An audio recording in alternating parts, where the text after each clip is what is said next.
चलिए आज हम लोग देखते हैं product of vector. Product of vector हम लोग पढ़ चुके हैं। Unit vector, position vector, direction of vector, है ना। अब हम लोग देखते हैं product of vector. Product of vector, यहाँ पर आपको तीन टाइप का प्रोडक्ट हम बताएंगे।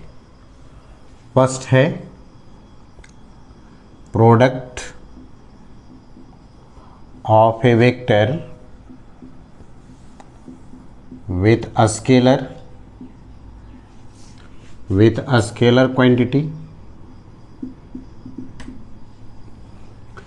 सेकेंड होगा dot product of two vectors. और थर्ड जो होगा वह cross product of two vectors होगा। ठीक है, चलिए एक एक करके हम तीनों को पढ़ते हैं। सबसे पहले product of a vector with a scalar quantity, है ना। किसी वेक्टर को अगर स्केलर से मल्टीप्लाई कर दोगे तो उसका रिजल्ट जो होगा वो वेक्टर क्वांटिटी आएगा।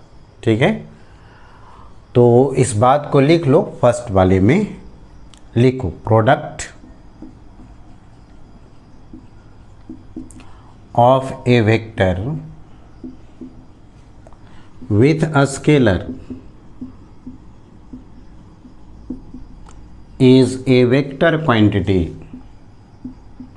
वेक्टर क्वांटिटी क्लियर है। जैसे समझो यहाँ पर m मान लो कि एक स्केलर क्वांटिटी है और a वेक्टर जो है वह वेक्टर क्वांटिटी है।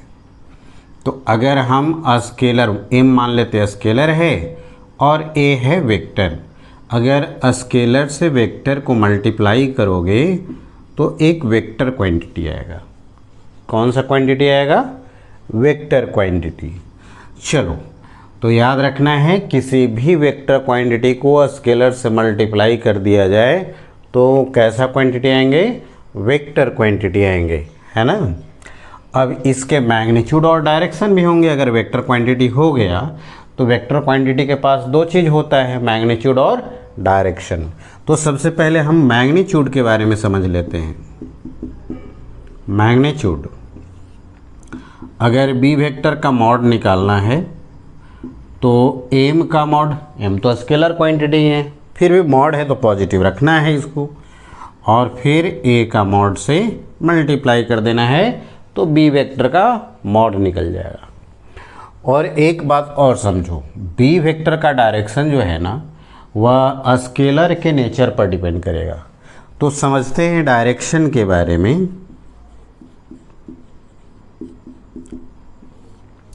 बी वेक्टर का डायरेक्शन किसके नेचर पर डिपेंड करेगा? स्केलर क्वांटिटी के नेचर पर डिपेंड करेगा। तो लिख लो direction of vector B depends upon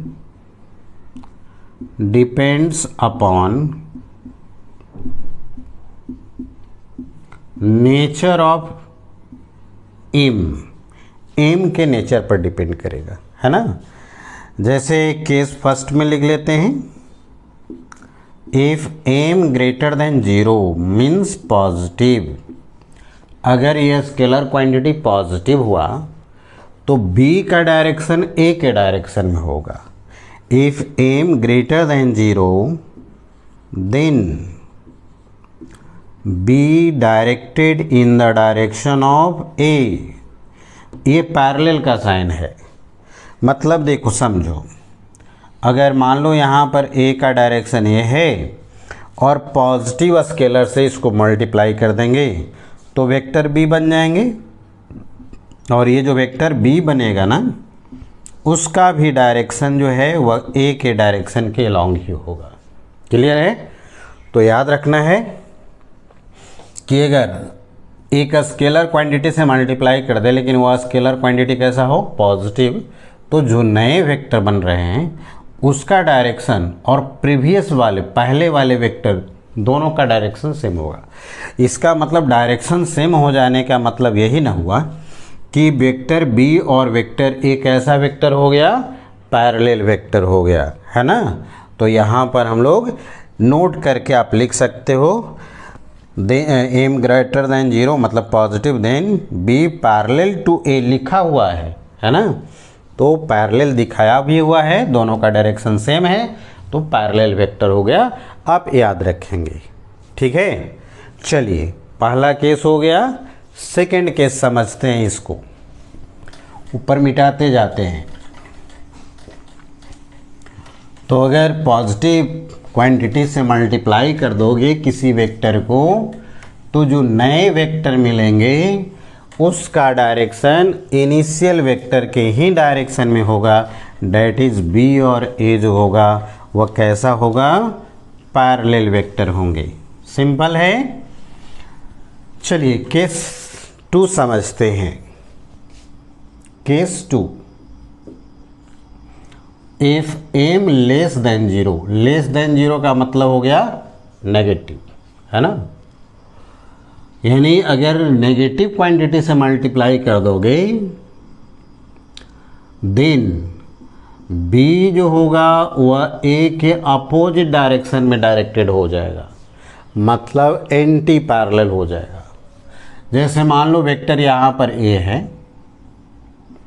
और एक नेगेटिव क्वांटिटी एम है और उससे मल्टीप्लाई कर दिए तो ये जो बी वेक्टर मिलेगा इसका बी वेक्टर का डायरेक्शन जो होगा वह ए वेक्टर के डायरेक्शन के अपोजिट में होंगे।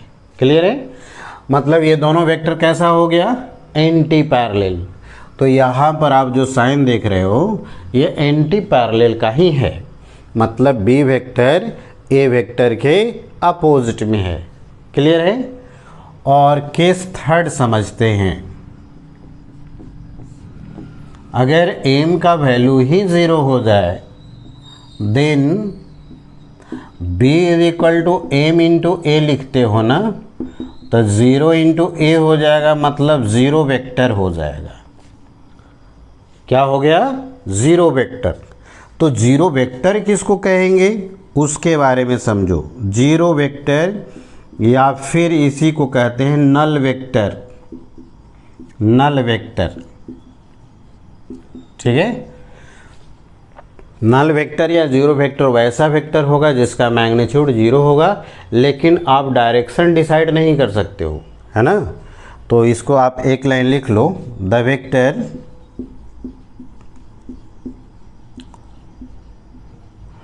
whose magnitude is 0 but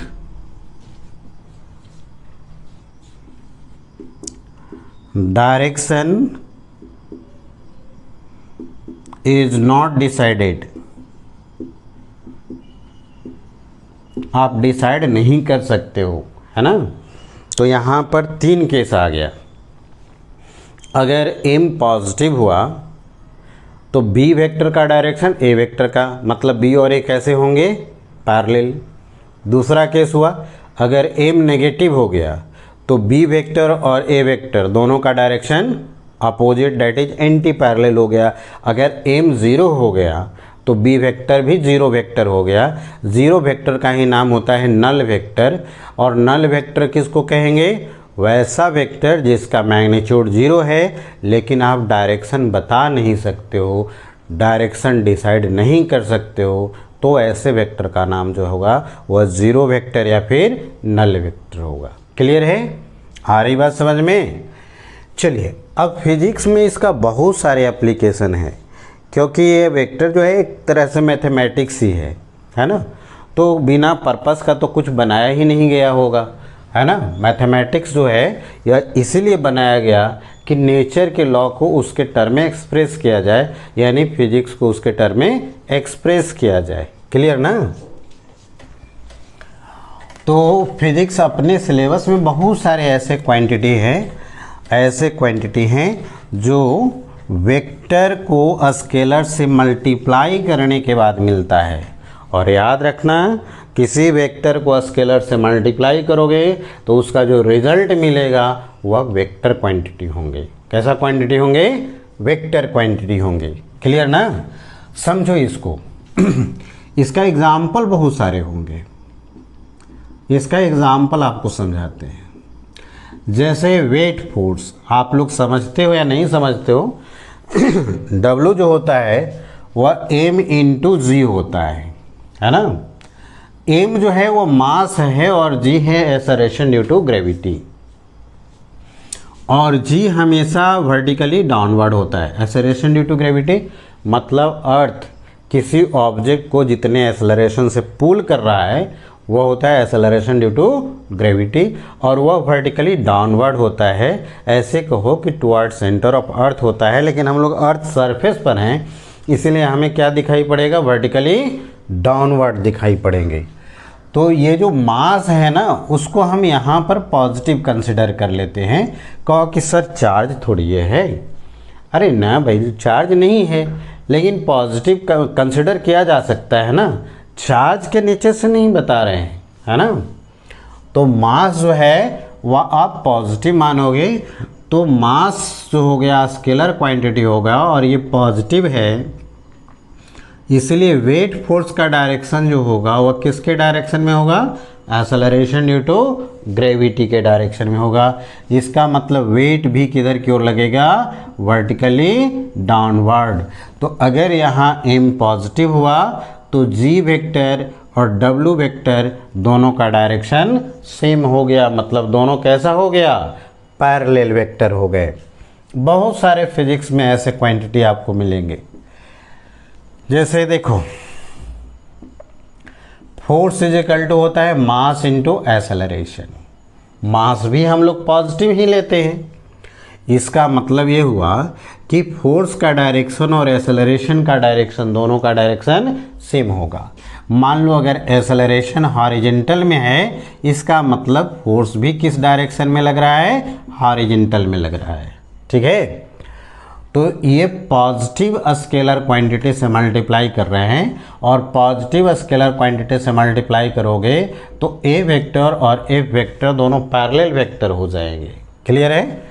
तीसरा आप देखो, एफ इज इक्वल टू आप जानते हो dp by dt, rate of change of momentum force होता है। ऐसा न्यूटन साहब ने अपने सेकेंड लॉ में लिखा था। तो टाइम भी तो पॉजिटिव होता है, तो 1 बाई dt लिख दोगे तो ये टाइम हो गया और ये dp हो गया, तो ये तो पॉजिटिव हो गया ना। इसका मतलब ये हुआ कि फोर्स का डायरेक्शन जो होगा वो चेंज इन मोमेंटम के डायरेक्शन में होगा।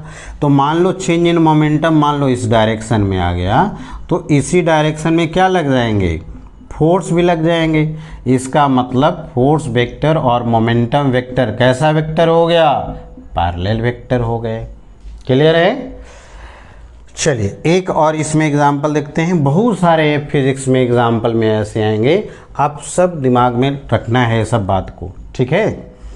हाँ, एक और फार्मूला हम बता रहे हैं। अगर चार्ज पार्टिकल है और वह फील्ड में होगा तो उस पर फोर्स लग जाता है F is equal to Q into E, है ना। अगर मान लो चार्ज पॉजिटिव हो गया, चार्ज तो पॉजिटिव नेगेटिव जीरो सब होता है, तो अगर चार्ज पॉजिटिव हो गया देन ये बताओ फोर्स का डायरेक्शन जो होगा वह किसके डायरेक्शन में होगा? फील्ड के डायरेक्शन में होंगे, है ना। आ रही बात समझ में? अगर चार्ज नेगेटिव हो जाएगा, अगर चार्ज नेगेटिव हो जाएगा मतलब Q लेस देन जीरो हो गया, देन फोर्स का डायरेक्शन जो होगा वह इलेक्ट्रिक फील्ड के अपोजिट में हो जाएगा, है ना। इलेक्ट्रिक फील्ड के अपोजिट में हो जाएगा। और अगर मान लो चार्ज ही जीरो हो गया तो तब तो यहाँ पर जीरो इंटू ई हो जाएगा ना। देखो F इजिकल टू क्या होता है? Q इंटू ई। तो यहाँ जीरो हो गया, जीरो इंटू ई कितना हो जाएगा? जीरो। तो ये जीरो वेक्टर हुआ, मतलब कोई मैग्नीट्यूड वाला फोर्स नहीं लगेगा, इसका मैग्नीट्यूड जो होगा वह जीरो होगा, और डायरेक्शन भी आप बता नहीं सकते हो।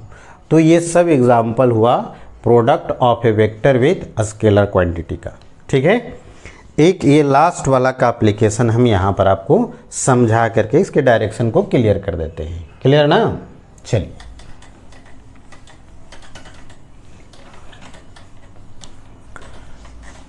तो याद रखना है F is equal to Q into E होता है।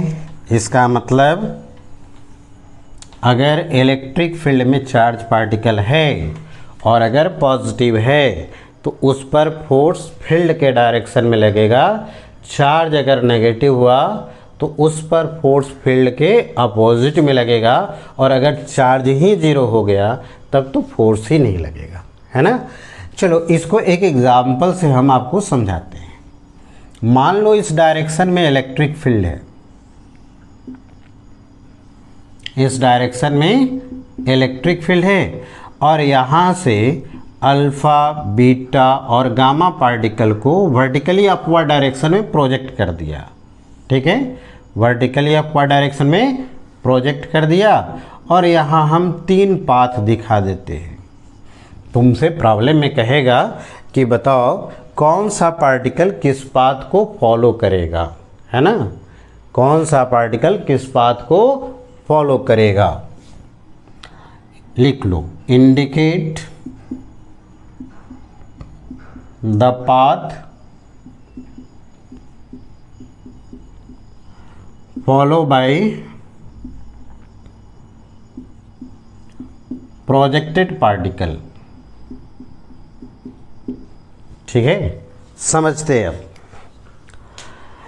यहाँ पर देख रहे हो अल्फ़ा पार्टिकल है, और आप जानते हो या नहीं जानते हो, इतना मान लो कि अल्फ़ा पार्टिकल पर चार्ज कैसा होता है, पॉजिटिव। बीटा पर चार्ज नेगेटिव होता है, और गामा जो होता है वह न्यूट्रल होता है। अभी आपको समझाए थे कि चार्ज पार्टिकल अगर इलेक्ट्रिक फील्ड में होता है तो फोर्स का फार्मूला ये होता है ना। मतलब इलेक्ट्रिक फील्ड इस डायरेक्शन में है, इलेक्ट्रिक फील्ड इस डायरेक्शन में है, और अगर मान लो चार्ज पॉजिटिव हुआ तो फोर्स का डायरेक्शन फील्ड के डायरेक्शन में हो जाएगा, इस डायरेक्शन में हो जाएगा।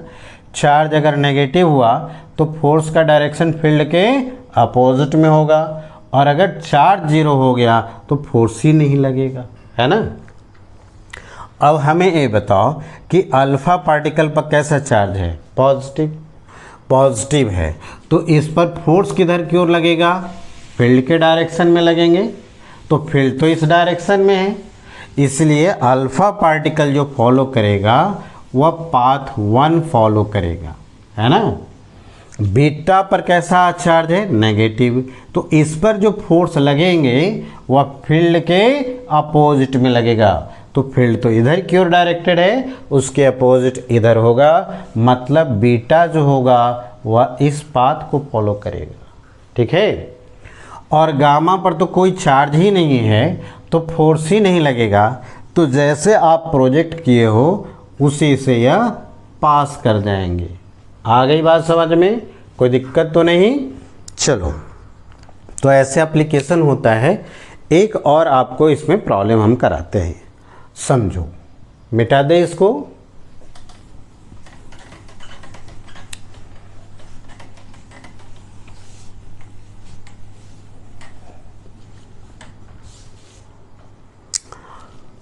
चलो, तो हाँ देखते हैं, एक प्रॉब्लम और इसमें समझ लेते हैं।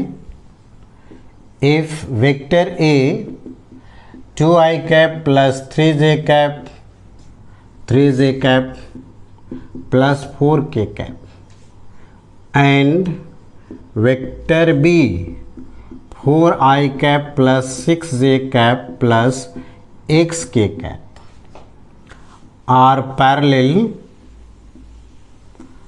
Parallel to each other. कैसा है, पैरेलल है। देन फाइंड द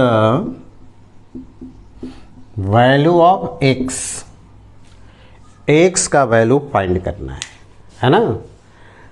चलो समझो, ये दोनों पैरेलल वेक्टर हैं।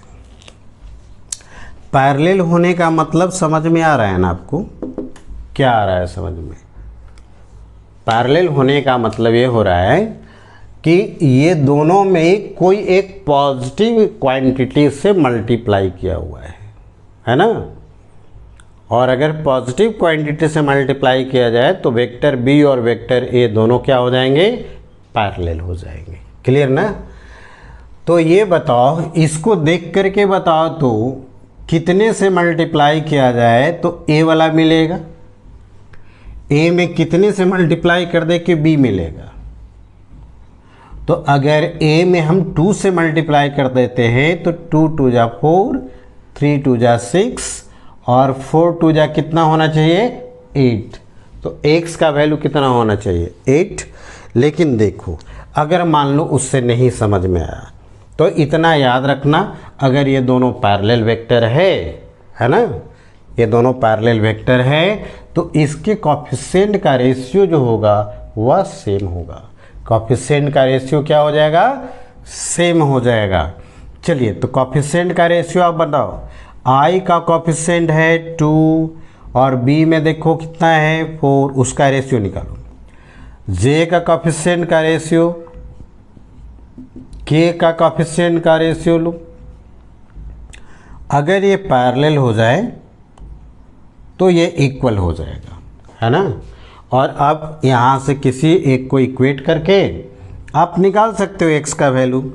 जैसे हम 1 और 3 को इक्वेट करके निकाल देते हैं तो 2/4 इज इक्वल टू 4/x, यही होंगे ना। तो चलो x का वैल्यू निकालना है, क्रॉस मल्टीप्लाई कर देते हैं। 2x इज इक्वल टू कितना हो गया? 16। तो बताओ x का वैल्यू कितना हो गया? 16/2, डैट इज x का वैल्यू कितना हो गया? 8। आई बात समझ में? तो आपको ये बता दिए product of a vector with a scalar quantity. Clear है? चलिए नेक्स्ट, आगे के लेक्चर में हम बताएंगे आपको डॉट प्रोडक्ट और a scalar product of 2 vectors. Clear है? आई बात समझ में? तो आज इतना ही।